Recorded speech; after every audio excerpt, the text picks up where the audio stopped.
खुलुमबाय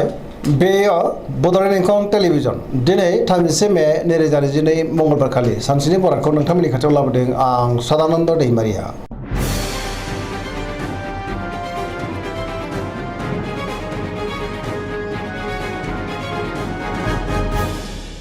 सिगां फरायनो लादों मेष राशि गिबि हांखो अ ल।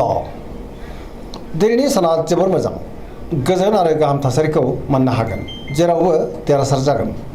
मावनो लानाय खामानिखौ थि समावनो आरो गोरलैयैनो मावफुंनोबो हागोन गोसोखौ दिनै जोबोर गोजोननाय मोनगोन देहाया मोजाङै थागोन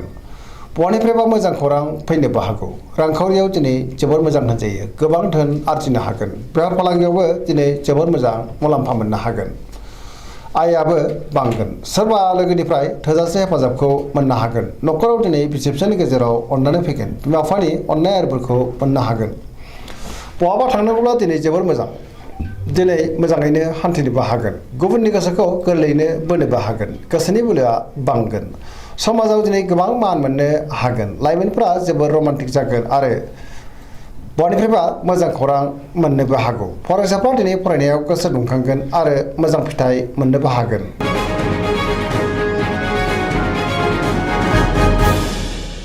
वृष राशि गिबि हांखो इ उ ब। दिनैनि साना मोजां आरो गाज्रिनि गेजेरजों बाबेनलांगोन गोजोननि आंखाल जानो हागौ गोसोखौ दिनै जोबोर लोरबां मोनगोन मावनो लानाय खामानिखौ मावफुंनो हागोन समाजाव मान मोनगोन रांखावरियाव मोजां नाथाय अब्लाबो खरसाया बांगोन बेफार फालांगियाव मोजां होनजायो न'खराव दिनै बिसि फिसायनि गेजेराव अननानै फैगोन देहाया बारा मोजां थानाय नङा जानाय लोंनायाव सांग्रां जानांगोन गोबां रोखोमनि देहायारि जेंनाजों मोगा मोगि जानांनो हागौ गुबुननि हेफाजाबखौ मोननो हागोन लोगोफोरनि अनसायनायबो मोननो हागोन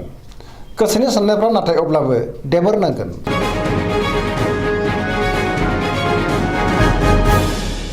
मिथुन राशि गिबि हांखो क स।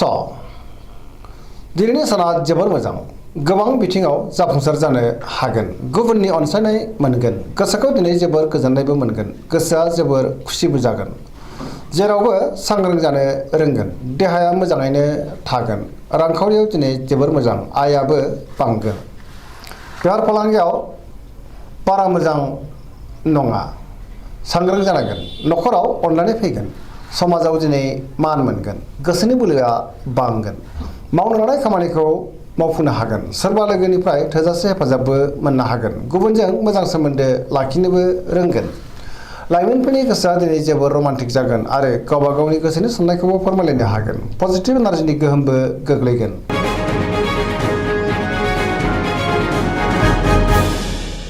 कर्कट राशि गिबि हांखो ड ह। दिनैनि साना जोबोर मोजां सोरबा लोगोनि हेफाजाबखौ मोननो हागोन गोसोनि साननायफ्रा जाफुंगोन गोसोआव पजिटिभ साननाय फैगोन मावनो लानाय खामानिखौ मावफुंनो हागोन रांखावरियाव दिनै जोबोर मोजां होनजायो बेफार फालांगियावबो जोबोर मोजां मुलाम्फा मोननो हागोन आयाबो बांगोन न'खराव दिनै बिसि फिसायनि गेजेराव अननानै फैगोन देहाया मोजाङै थागोन गोसोखौ दिनै जोबोर गोजोननायबो मोनगोन गुबुननि हेफाजाबखौबो मोननो हागोन समाजाव दिनै मान मोनगोन फरायसाफ्रा दिनै फरायनायाव गोसो दुंखांगोन आरो मोजां फिथाइ मोननोबो हागोन लाइमोनफोरनि गोसोआ दिनै जोबोर खुसि जागोन।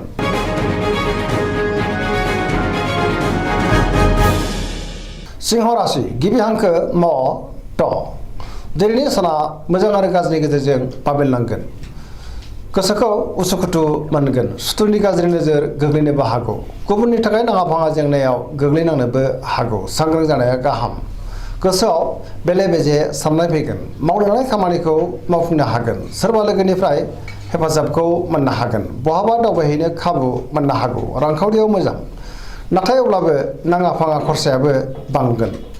मोननो गोनांफोरखौ दिनै मोननोबो हागोन बेफार फालांगियाव मोजां गोसोनि साननायखौ दिनै गुबुननो फोरमायनोबो हागोन न'खराव बिसि फिसानि गेजेराव अननानै फैगोन बिदा फंबायजों मोजां सोमोन्दो थागोन समाजावबो मान मोननो हागोन गुबुननि गोसोखौ बोनो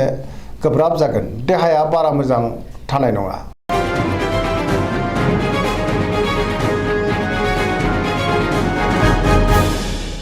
कन्या राशि गिबि हांखो प ट। दिनैनि साना जोबोर मोजां गोसोनि बोलोआ बांगोन गोसोआव पजिटिभ साननाय फैगोन गोथों आरो गोग्गो साननो रोंगोन गियाननि आंखाल जानाय नङा रांखावरियाव दिनै जोबोर मोजां होनजायो नाथाय अब्लाबो खरसायाबो बांगोन बेफार फालांगियाव जोबोर मोजां मुलाम्फा मोननो हागोन देहाया मोजाङै थागोन गोबां मुंदांखा सुबुंजों दिनै लोगो मोनज्लायनोबो हागौ न'खराव अनलायनाय फैगोन गोबां खामानियाव मुखुबबो थागोन सोरजोंबा बाख्नाय जानोबो हागौ गोसोखौ दिनै जोबोर गोजोननाय मोनगोन पजिटिभ एनार्जिनि गोहोमबो गोग्लैगोन गुबुननि थाखाय गोबां मोजां खामानि मावनानै होनोबो हागोन मावनो लानाय खामानिखौ थि समावनो आरो गोरलैयैनो मावफुंनो हागोन लाइमोनफोरा दिनै जोबोर रमान्टिक जागोन आरो गावबा गावनि गोसोनि साननायखौ फोरमायलायनोबो हागोन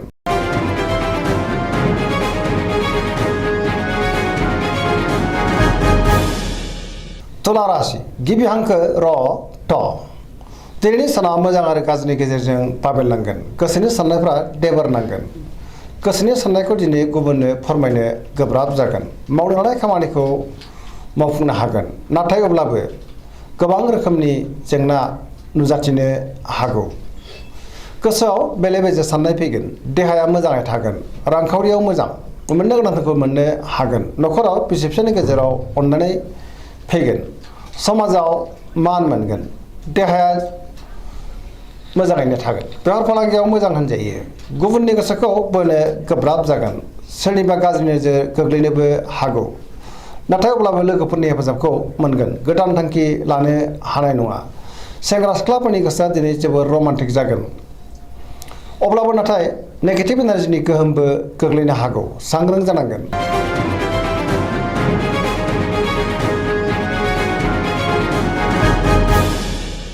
वृश्चिक राशि गिबि हांखो न स दिनैनि साना जोबोर मोजां सोरजोंबा बाख्नाय जानो हागौ गोसोखौ दिनै जोबोर गोजोननाय मोनगोन गुबुनजों अनजागोन गोसोखौ जोबोर गोजोननायबो मोनगोन समाजाव लोगो लेवा बांगोन सोरबा गोजाम लोगोजों बहाबा लोगो मोनज्लायनोबो हागौ गोथों आरो गोग्गो साननो रोंगोन गियाननि आंखाल जानाय नङा मावनो लानाय खामानिखौ थि समावनो आरो गोरलैयैनो मावफुंनोबो हागोन गुबुननिफ्राय थोजासे हेफाजाबखौ मोननो हागोन गोसोनि साननायफोरा जाफुंगोन गोसोनि बोलोआबो बांगोन समाजाव मान मोननो हागोन न'खराव बिसि फिसायनि गेजेराव अननानै फैगोन रांखावरियाव दिनै जोबोर मोजां गोबां धोन आरजिनो हागोन बेफार फालांगियावबो जोबोर मोजां होनजायो देहाया मोजाङैनो थागोन गुबुननि हेफाजाबखौबो मोननो हागोन फरायसाफ्रा दिनै फरायनायाव गोसो दुंखांगोन आरो मोजां फिथाइ मोननोबो हागोन लाइमोनफोरा जोबोर रमान्टिक जागोन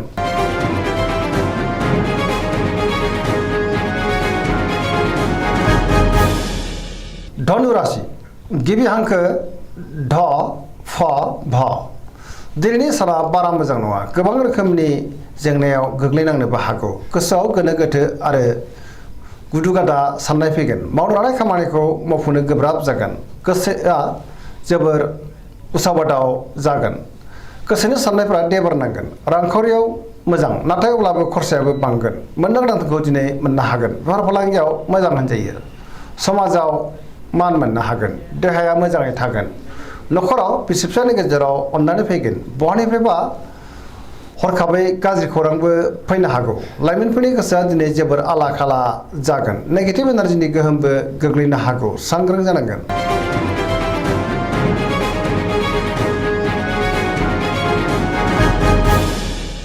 मकर राशि गिबि हांखो ख ज दिनैनि साना बारा मोजां नङा गोसोआव गोनो गोथो साननाय फैगोन नेगेटिभ एनार्जिनि गोहोमबो गोग्लैनो हागौ गोसोनि बोलोआ लोरबां जागोन गोसोनि साननायफ्रा देबर नांनो हागौ रांखावरियाव मोजां आया बांगोन मोननो गोनांखौबो दिनै मोननो हागोन बेफार फालांगियावबो मोजां होनजायो गुबुनजों मोजां सोमोन्दो लाखिनो गोब्राब जागोन सोरनिबा सायाव गोबां रागा जोंफ्लांनोबो हागौ मावनो लानाय खामानिखौ मावफुंनो गोब्राब जागोन गोदान खामानियाव आखाइ होजेननायानो गाहाम होनजायो न'खराव बिसि फिसायनि गेजेराव एना एनिबो फैनो हागौ नाथाय अब्लाबो बिदा फंबायनि हेफाजाबखौ मोननो हागोन देहाया मोजाङै थागोन सेंग्रा सिख्लाफ्रा गावबा गावनि गोसोनि साननायखौ फोरमायलायनोबो हागोन फरायसाफ्रा दिनै फरायनायाव गोसो दुंखांगोन आरो मोजां फिथाइ मोननोबो हागोन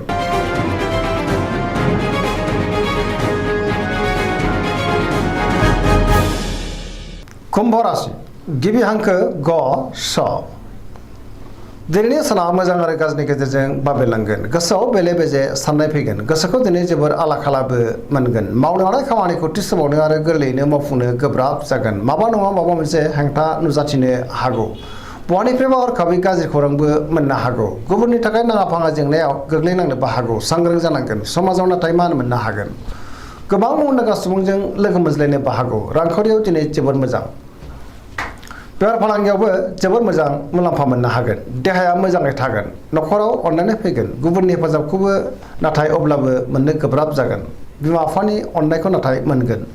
बहाबा हान्थिनो एबा दावबायनो खाबु मोननो हागौ अब्लाबो नाथाय नेगेटिभ एनार्जिनि गोहोमबो गोग्लैनो हागौ सांग्रां जानांगोन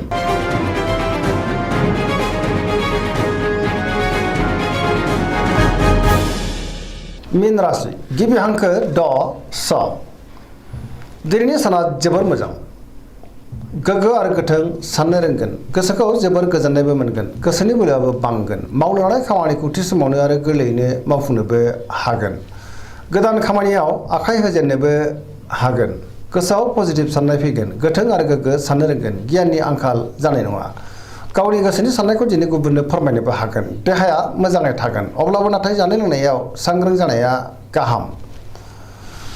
बहानिफ्रायबा मोजां खौरां फैनोबो हागौ रांखावरियाव दिनै जोबोर मोजां आयाबो बांगोन बेफार फालांगियाव जोबोर मोजां मुलाम्फा मोनगोन न'खराव दिनै अनलायनाय फैगोन सोरजोंबा बाख्नाय जानोबो हागौ पजिटिभ एनार्जिनि गोहोमबो गोग्लैगोन